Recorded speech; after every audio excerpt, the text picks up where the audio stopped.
Islam teaches resilience, not self-pity. This is one of the casualties of our victim culture. Culture war and the left-right antagonism, and also with the proliferation of therapy culture. There's a sweetness to being a victim in certain audiences, in certain company. That to be perceived as oppressed or to be perceived as a victim of something gives you street cred, and it gives even type of social currency, and that can actually mess with your intentions. Allah actually says explicitly in Surah An-Nisa, are they seeking dignity from elsewhere? For all dignity belongs to Allah. Innal izzata lillahi jami'a. All dignity belongs to Allah subhanahu wa ta'ala. You're not going to get dignity from anybody else on the face of this earth. You're not going to get dignity by being somebody else's oppressed minority or somebody else's victim case. Dignity comes from Allah subhanahu wa ta'ala, and you find a lot of difference when it comes to how we tend to behave these days versus how the companions behaved and how the early Muslims behaved. With a modern therapeutic eye, we would say they experienced a lot of trauma, absolutely.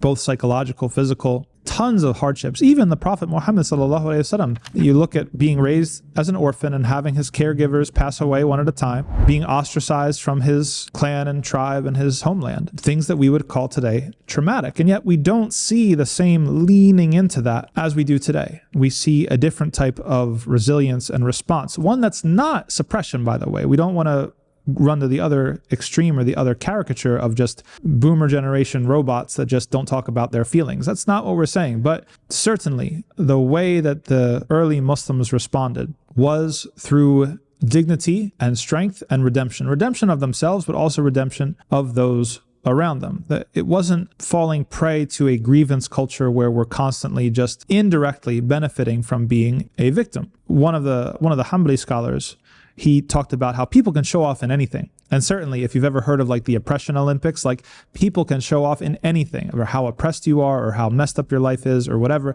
You might remember back in university or in high school, you used to complain about how much work you had to do, and if somebody else like sort of one-ups you, and then you try to one-up them about how little sleep you got, how little food you've eaten. People can show off in anything. So we have to be careful to not fall into this funnel of being pleased or content with being a victim, even if we are victimized. Allah subhanahu wa ta'ala has a purpose to the things that we suffer, and the purpose to the things that we suffer is supposed to bring us transformation. It's supposed to bring us to another place and another reality where we're actually closer to Allah subhanahu wa ta'ala. We're actually more dedicated to our principles and our values. We're actually more willing to sacrifice in His cause and suffer things in His cause, because we have been shown something of reality. We've been shown something of Allah's control. So we have to understand that as Muslims, we rely upon Allah subhanahu wa ta'ala for everything. And we trust that Allah subhanahu wa ta'ala has a plan for us, that there's this idea of wayfaring.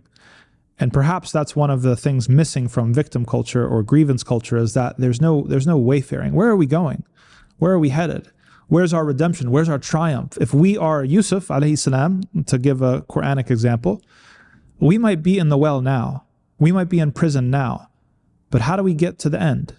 How do we make Allah's hope for us, which is better than our hope for ourselves, to be honest? How do we make that happen? And what do we have to do to get there?